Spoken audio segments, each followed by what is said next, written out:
how are you all? I hope all of you are fine and stay safe at your home and doing well with your online studies. So in our today class, we cover the topic which is Newton's laws of motion. So to describe the motion of an object in a straight line, Newton's formulated three laws which is known as Newton's laws of motion.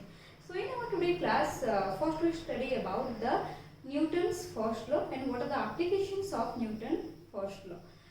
So first we move to the what is the statement of Newton's first law. So first law of motion states as the first law of motion is stated as an object remains in a state of rest or of uniform motion in a straight line unless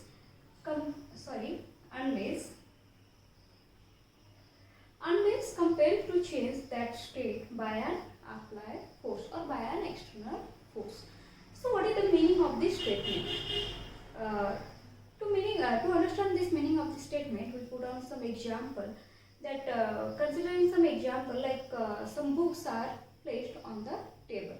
Okay, कुछ books एक table के ऊपर रखे गए हैं, वो तब तक अपनी पोजीशन में रहेंगे जब तक उनके ऊपर कोई भी एक्सटर्नल फोर्स नहीं अप्लाई हो जाता, तब तक अपने टेबल के ऊपर वैसे ही रेस्ट पोजीशन में रहेंगे जब तक हम लोग उन्हें डिस्टर्ब नहीं करते। या एक कोई भी एक साइकिल के ऊपर या कोई भी एक ऑब्जेक्ट के ऊपर लेते हैं, अगर हम लोग एक बॉल को किक करते हैं, देन वो किक किया हुआ बॉल वो आराम से अपनी मोशन में अपना एक कांस्टेंट स्पीड मेंटेन करते हुए जा रहा होता है। कब तक? जब तक हम लोग उसके ऊपर कोई भी एक्सटर्नल फोर्स नहीं लगाते। अगर हम लोग उसके ऊपर कोई भी एक्सटर्नल फोर्स लगाते हैं या उसे और जोर से किक करते हैं, दैट मीन्स उसके स्पीड में कुछ चेंजेस हो गए और मे बी ऐसा भी हो सकता है उसे हम लोग स्टॉप भी कर सकते हैं।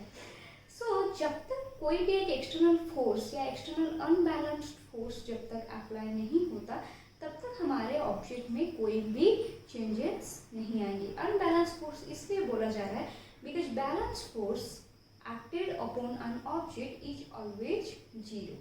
बैलेंस फोर्स जब भी कभी आपके ऑब्जेक्ट के ऊपर एक्ट होता है, that means balance force, that means the force acted upon an object is zero.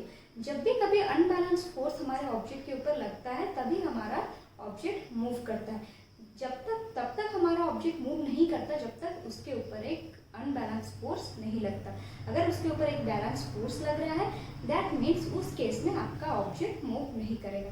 So when an unbalance force applied on an object, then the object will move और object will change its position from one place to the another place.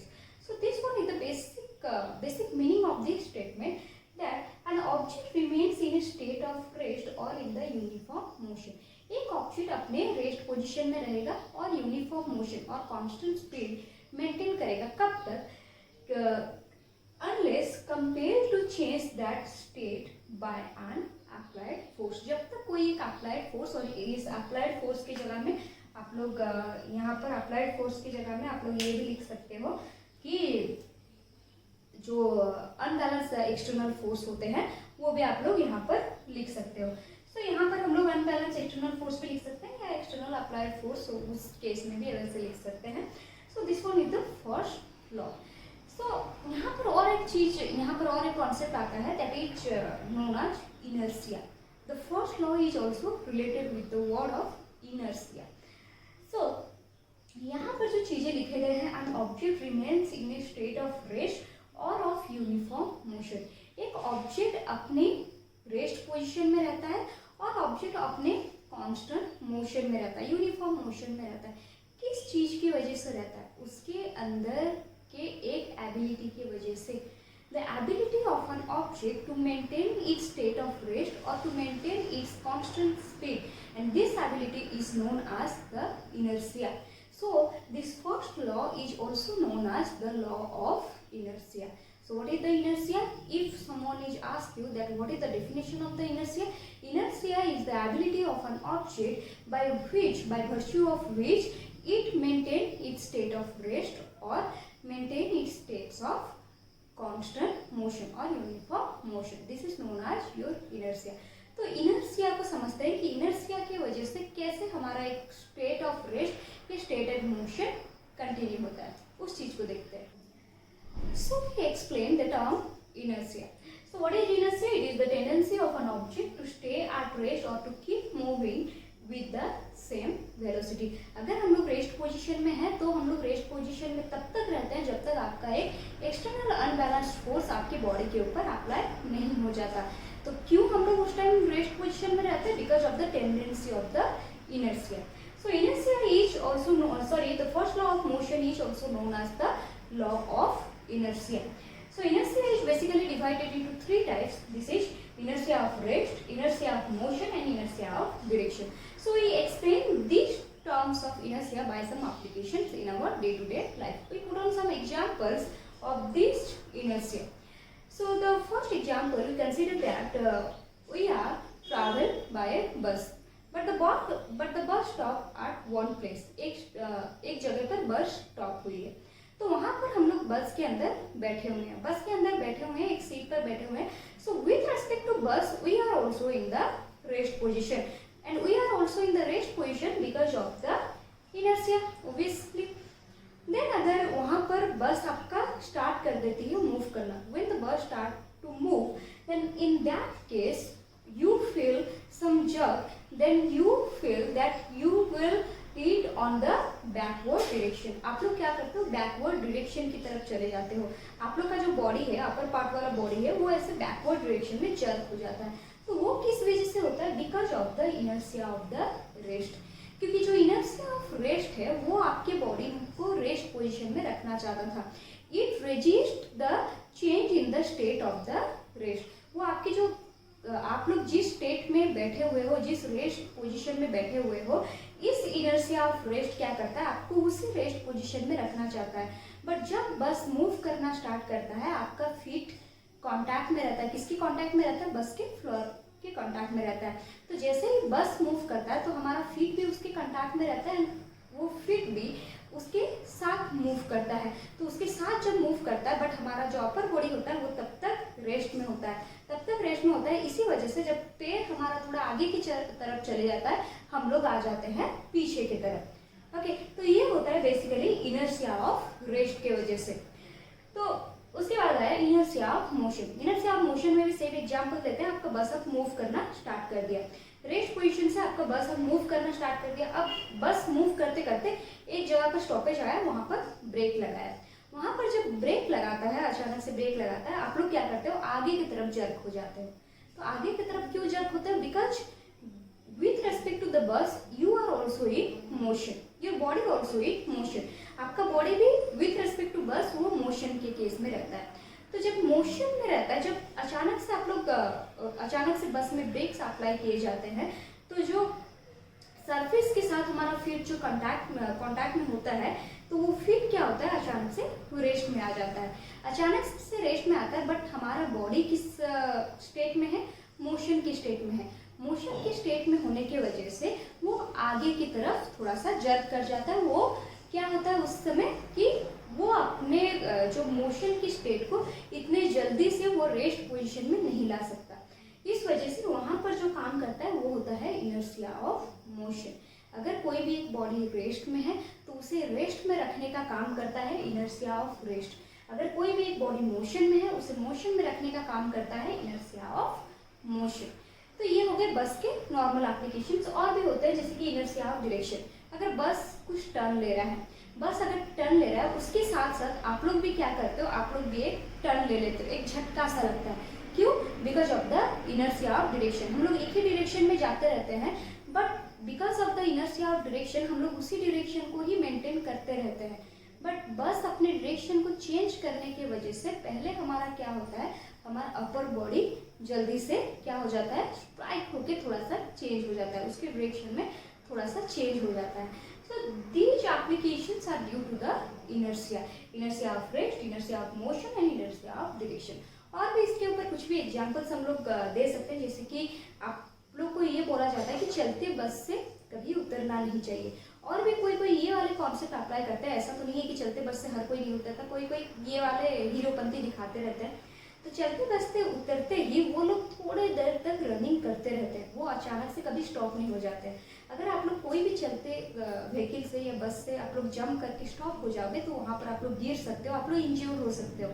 But जो लोग चलते बस से उतर के थोड़े देर तक रन करते रहते हैं तो उस केस में क्या होता है, उनके साथ कोई भी इतने इंजरी नहीं होते। वो लोग स्लाइटली अपने मोशन को स्लो करके वो लोग स्टॉप हो सकते हैं। तो वैसा क्यों होता है? क्योंकि आप लोग जब भी एक चलते बस में आप लोग जा रहे होते हो, your body is also in the state of motion.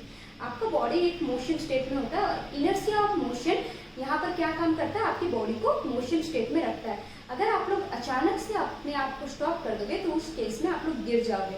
इसीलिए अचानक से स्ट्रेट नहीं करके आप लोग अपने मोशन की स्टेट को कंटिन्यू करोगे और धीरे धीरे अगर उसको स्लो कर दोगे तो आप लोग स्मूथली स्टॉप हो सकते हो। सो these normal day-to-day life examples are we observe, but also we ignore that। हम लोग इस चीज़ों को इग्नोर कर देते हैं। इस चीज़ में क्या है, बट इस चीज़ में भी बहुत सारे कॉन्सेप्ट छुपे हुए हैं। So this tendency of our body is known as the inertia। So inertia और किस किस चीज़ों के साथ रिलेटेड है? क्या इनर्शिया हर एक ऑब्जेक्ट में सेम होता है? अब देखो कि हम लोग एक फुटबॉल कंसीडर करते हैं। If we kick a football, अगर फुटबॉल को किक करते हैं वो बहुत दूर तक चले जाता है। एक रेस्ट पोजीशन में फुटबॉल रखे गए हैं, उसको अगर हम लोग किक कर रहे हैं देन वो बहुत दूर तक चले जा रहा है। अगर हम लोग फुटबॉल की जगह में एक बड़ा सा पत्थर ला के रख दिया, उस चीज़ को हम लोग किक कर रहे हैं, तो क्या वो भी वैसे ही फुटबॉल की तरह उड़ के चले जाएगा? नहीं, because here is the difference of मास।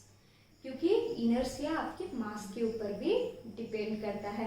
अगर एक फुटबॉल आपके रेस्ट पोजीशन में है एंड एक स्टोन मतलब एक बड़ा सा पत्थर रेस्ट पोजीशन में रखा हुआ है, आप लोग अपना एक एक्सटर्नल फोर्स अप्लाई करके उस फुटबॉल को किक करके बहुत दूर तक ले सकते हो, उसके इनर्शिया ऑफ रेस्ट को ब्रेक कर सकते हो।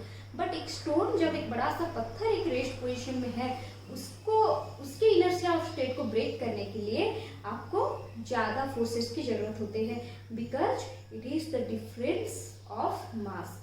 मास के डिफरेंस की वजह से यहाँ पर इनर्शिया में भी डिफरेंस नजर आते हैं।